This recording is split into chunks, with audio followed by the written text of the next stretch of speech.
before you speed up, you first have to slow down. Before you take a turn in your life for the positive, you first have to slow down. If you notice, the most influential people in life, before they started anything that was worthwhile, they slowed down. Jesus Christ took a 40-day and 40-night water and food fast. Michelangelo took 7 months of planning before he even painted the Sistine Chapel. He needed to make sure that all the logistics were correct. Me, before I started my YouTube channel, I got fired from my job and had to go back home and live there for 2 years and plan my escape. It literally took me to slow down in order for me to come up with the ideas so that I could live a normal life, right? Even in life, you'll notice that the smartest animals usually have the slowest gestation period, meaning that the slowest animals, the smartest animals usually are babies for the longest period of time. And the dumbest animals come out from the womb striking, killing, and all that kind of stuff, right? So we as humans are so smart because we had a slow gestation period. Another example is boxing, right? Before you get in a boxing match, the boxer first studies his opponent, right? The boxer first slows down, looks at his habits, looks at his quirks, goes in such a slow speed that a boxer who wants to just fight instantly will not be able to tolerate that. Napoleon is another example. The reason why Napoleon was one of the smartest or the best military general is because he studied the most before he went into a fight. Like, he literally studied the map more than any general. He literally would go and take danger and walk around the field that we're gonna fight and put himself at risk, all because he needed to understand the whole picture. This process of slowing down are used by the best lawyers. A lawyer who doesn't know how to slow down, which means not arguing and just doing the boring stuff, is a lawyer that actually has more power in life. And to me, the example of this, the exemplary example, is Sir Isaac Newton. Why Sir Isaac Newton? Well, Sir Isaac Newton discovered all of his mathematical theories on laws and physics during the quarantine. Remember, there was a Black Death at one point, right, that killed millions of people. And because of that, Sir Isaac was actually going to school in England. And he was one of the smartest students there, but he wasn't like a standout. And so COVID happened, their version of COVID, and they had to go back to the fields. They had to go back to their homes. And in that isolation, Sir Isaac Newton discovered or came up with calculus. He realized the chromatic composition of colors, and above all, his gravitational theory. All things that was groundbreaking to science at that point. And he did that how? He did that in a span of 21 months. One of the most creative periods of any scientist. The dude was in the zone. This nigga was in the zone. And the way that he did that was through isolation. But it wasn't just isolation. Remember, before he was isolated, he was in school. So the key to slowing down is not to go at a slow pace the whole time.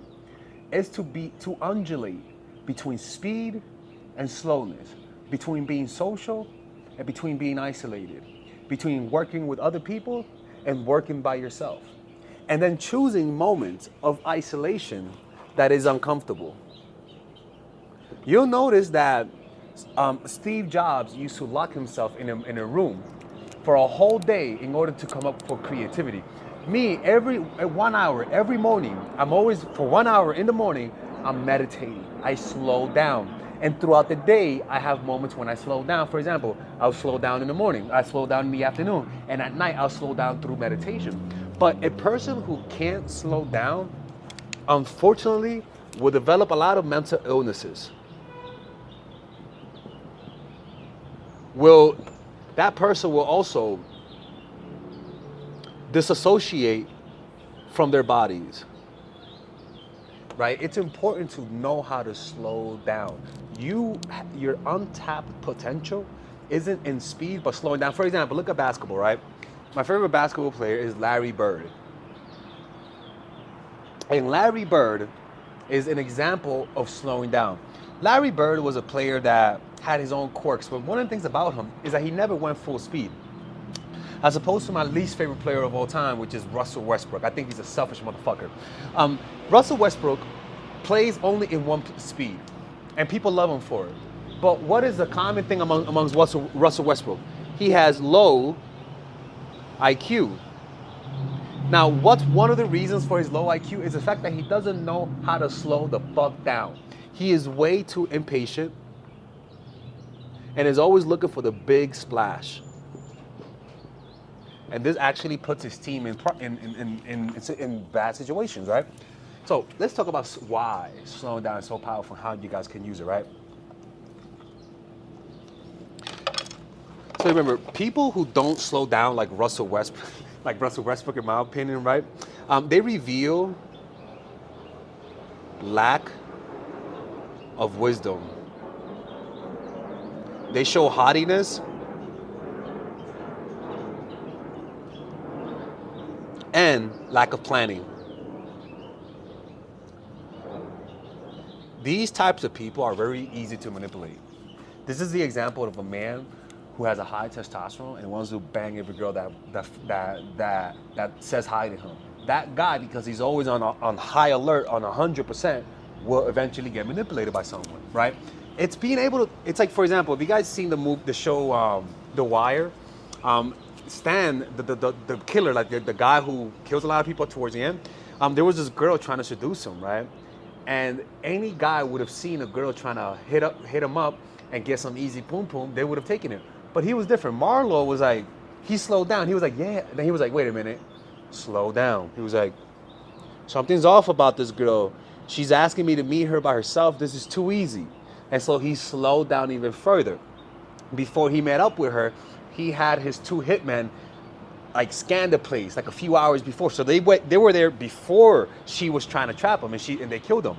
Another example is the guy from The Wire. Marlo's here.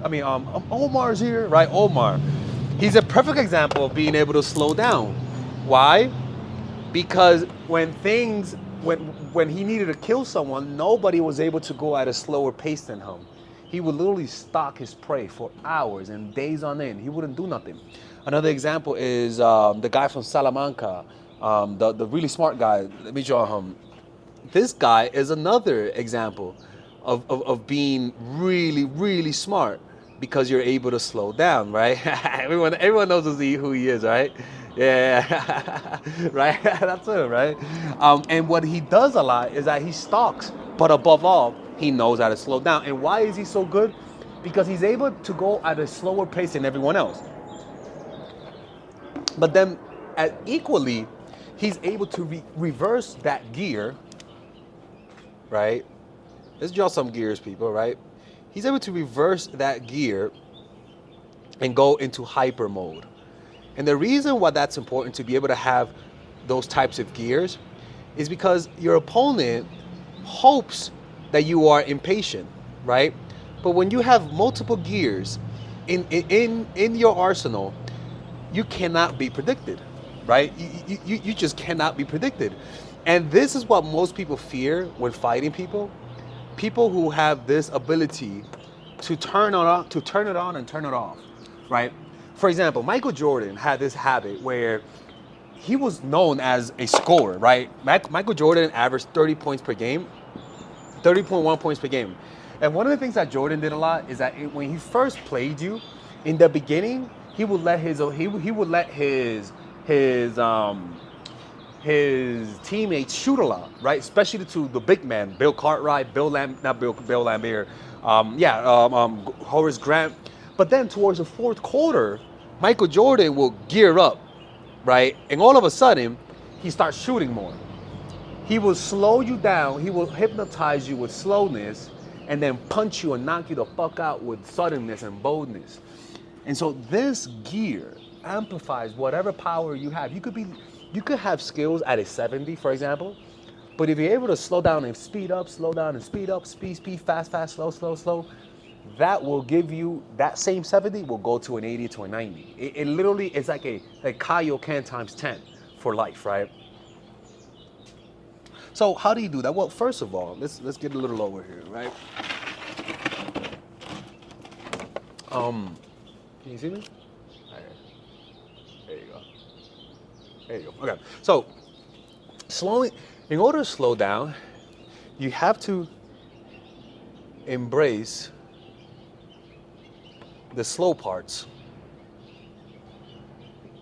of work,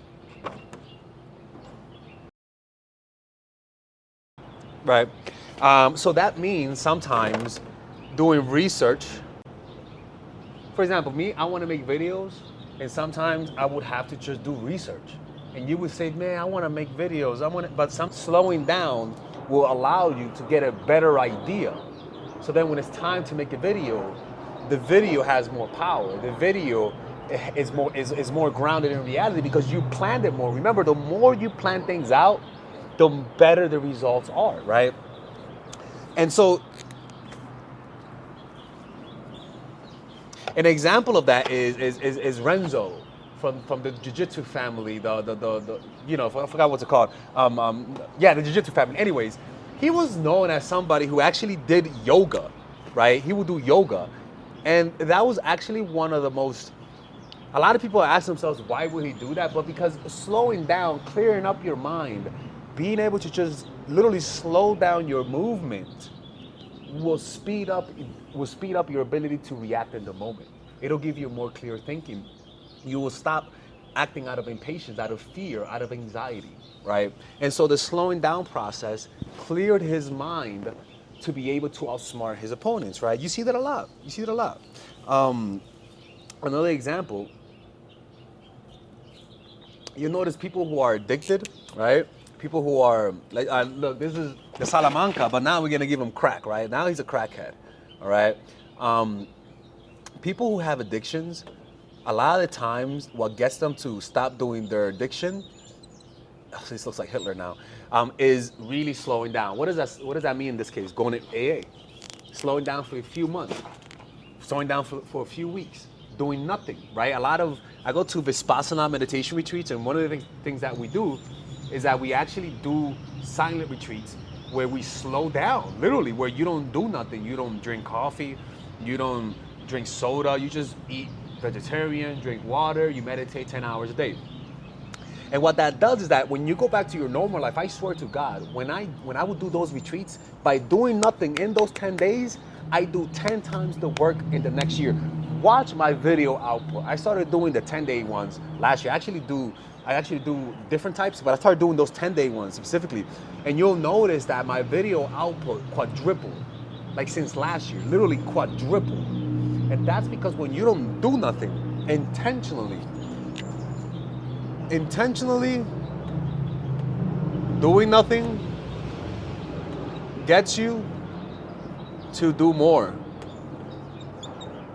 So literally doing nothing intentionally, not procrastinating, not doing nothing because you want to do something. Now, doing nothing literally will get you to do more. Now, other things about slowing down. Let's erase this. Let's talk about other things about slowing down that's actually really interesting. Is that if you want to understand yourself, slowing down is the way to go. Why? Because it gives you access to your unconscious. Now, what does that mean? Well, because when you slow down, your mind gets anxious. Your mind wants entertainment. And when you're not giving it any outside stimulus, it'll dig deep into your unconscious and bring out unconscious thoughts and emotions. One of the things when you do meditation retreats is that your dreams become vivid. Your thoughts become intense. Literally intense thoughts. Your emotions become heavy. A lot of people ask themselves, what does it feel like to be in a meditative state? To be in a meditative state is that everything becomes amplified. The boredom you fear and you feel during the day becomes more boring. The negative thoughts become more intensified. Your paranoias become more intensified. Your dreams become more intensified. And if you learn to relax with a clear and peaceful mind, Observe those anxieties. Relax your mind. You'll notice that you actually start to overcome them. But in order to get to that point, you got to be able to feel this and not react to it. Well, that's what slowing down does. So then when you finally speed up, you're able to handle these thoughts better because you handle them in a slow way. Think about it. When you lift weights, you never lift weights fast. In order to truly lift weights and gain results, you got to go slower.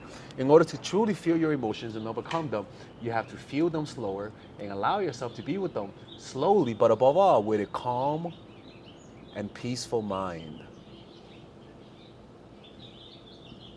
Right? So that's one thing. So you use retreat to slow down. In fact, a lot of people use retreats. If you got to break down a habit, sometimes it's not about doing a lot. Literally, it's literally slowing down. It's literally doing less. Stop watching YouTube. Stop being on the phone so much. Stop talking on the phone so much. And literally slow down the pace of things. Slow down the pace of information that you get. Rather than watching the news on YouTube, read the newspaper. Rather than watching a movie, read a book. Literally slow down what you do. Slow down the process of information.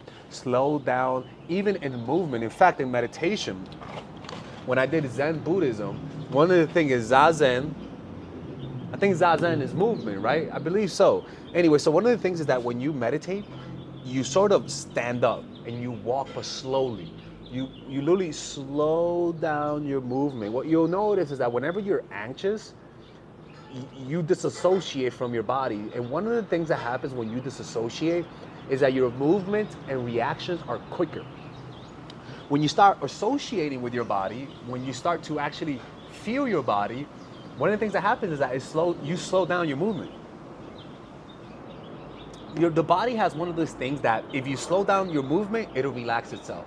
But if you relax yourself, it'll slow down your movement. You get what I'm saying? Like one or the other. So the ways to relax the mind is that you would meditate, right? You would meditate. And then when you meditate, you would then walk, but walk very, very slowly. What you do is that you notice every movement, every limb, everything that's happened. And it seems like this guy's chasing someone, right? But you slow it down. And by slowing it down, your mind slows down. And when your mind slows down, you're able to think quicker. That's how that works. For example, I do weight training and injury prevention. And one of the things that we tell each other is that if you're trying to prevent knee injuries, sometimes building the muscle of explosiveness is not what you want. Sometimes learning how to build the muscles of slowing down is how you prevent injuries. For example, you have your patella here, right? And then you have the part that's here, and you have the foot, okay, right? And you have the Achilles heel, right? Boom, boom. Okay, so if you'll notice that the muscles to accelerate usually are these, right? These are the muscles that you use to accelerate. But then you have these muscles. I forgot what they're called. I forgot what they're called, but these muscles, what this does is that whenever you put stress on this, the stress will go up, right? The ankles. And if this is weak, if this muscle is weak, it'll go up to the patella and the knee. If you strengthen this muscle literally becomes like a cushion to soften the blow so that so that your knees doesn't take too much of it. This is pretty much what this is that you're building the muscle. Because think about it, when you accelerate and you slow down, that's where most of the injuries happen. If this is too weak, this will break down. Like maybe you slow down the wrong way, and because it's so much, it'll break the patella. But if this is strong, your slowing down is gonna look so smooth, and it actually prevents injuries. Actually, one of the ways that you could work on that muscle is to literally just like lift this up and then lift it down. Like imagine you're on the wall, you're leaning back, and you're just lifting it up and lifting it down, lifting it up, lifting it down. But that's for hard one a day, right? Check out Knees Over Toes, guys. He talks about that. So remember, it brings out your unconscious. Is a way to bring out. Okay, sorry about that, right? So yeah, another way is lack of slow reveals attachment and deep unconscious trauma, right? If you can't slow down, all that indicates is that you have a lot of attachments. For example, If you can't go to a meditation retreat and slow down your life and literally slow everything down, it literally means you have way too much attachment. You're way too attached. If you can't if you can't have a relationship with someone and allow the relationship to develop slowly, then you are way too attached to the outcome. You got to learn how to slow things down. Allow relationships to happen at a slower pace. Everything that's good happens at a slower pace. Every book that's good has a slower pace to it. Every art that's good, they did it at a slower pace. Think of Leonardo da Vinci, right? Every good artist had the slowest pace of beginning, meaning he didn't just get good fast. They get good. It took them 10 years to get good, and then you found out about them. Now, another thing is that when you go slow, it reveals depth to your character.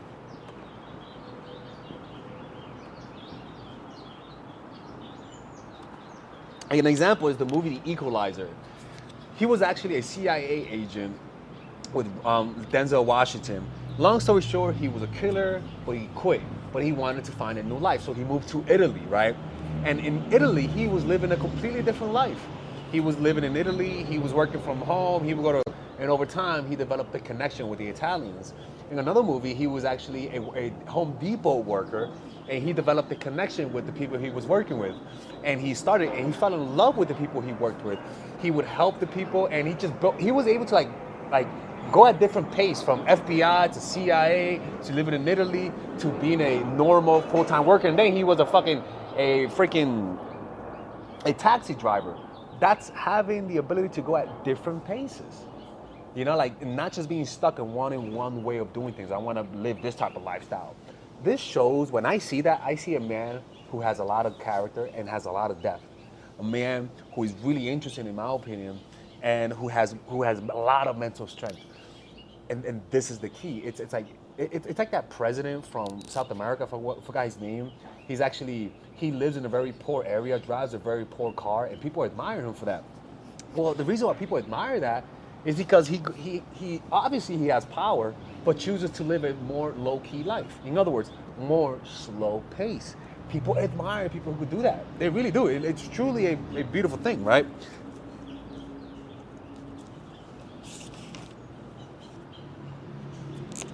Now remember, slowness is where strategy happens. A person who can't slow down is a person who can't strategize. A person who can't leave the public light and not get praised is a person who is only doing things for validation and is not thinking strategically, right?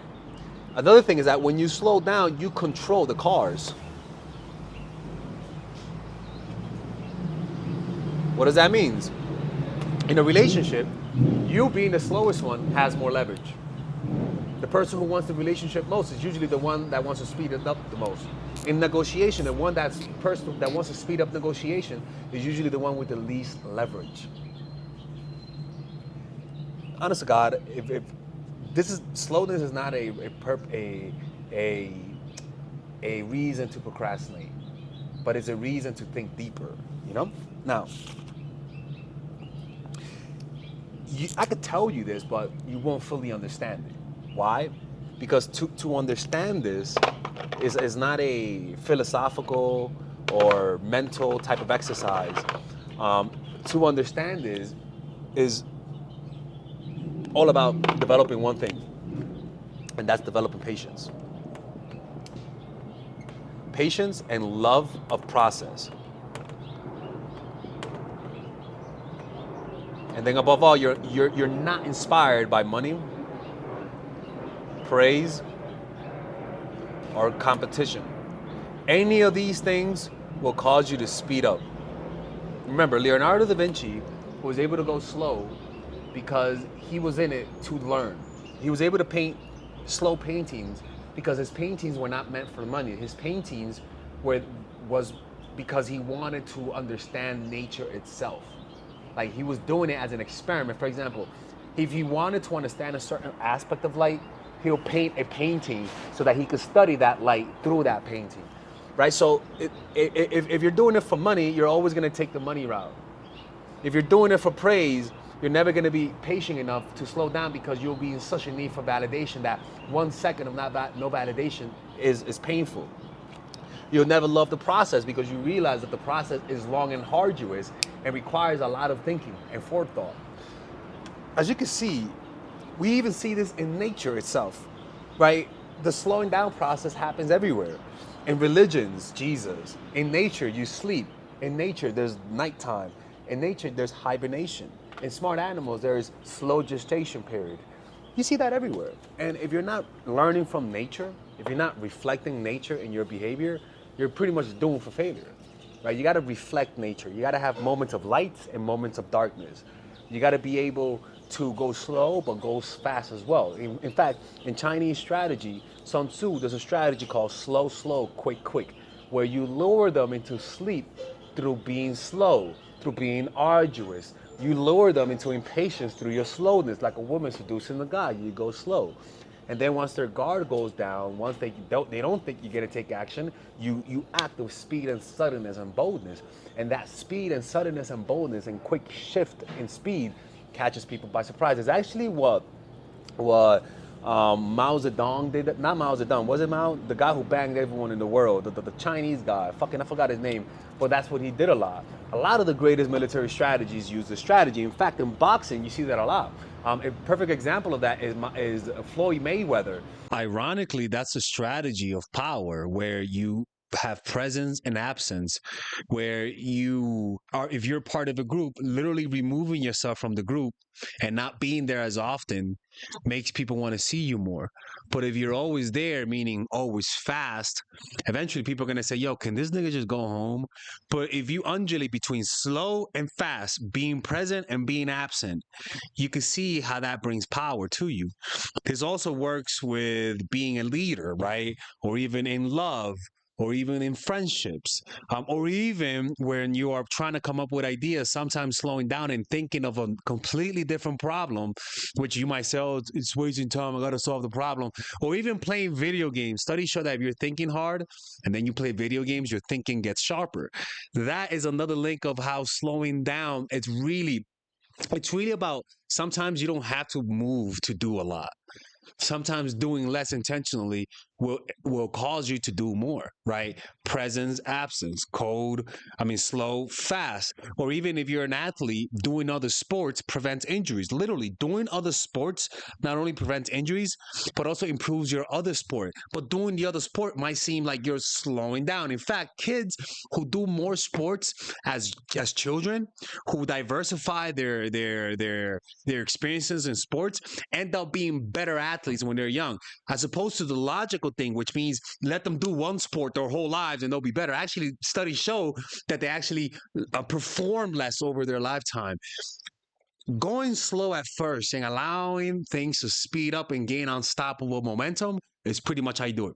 Because if you just always go fast, it's problematic. Or even Oscar de la Hoya and Muhammad Ali, where they would lure you into sleep with their jabs. Just jab you, and then speed up. Like just jab, just speed up, right? And that type of change in speed amplifies whatever skills you already have. And that's the power of slowing down, people. You gotta slow the fuck down, people. Y'all way too fast and telling people you watch my channel. You can't be doing that. Anyways, hopefully you guys enjoyed this video. If you guys want to work with me one-on-one, click on the description down below. I sell courses and I work with clients one-on-one. Take care.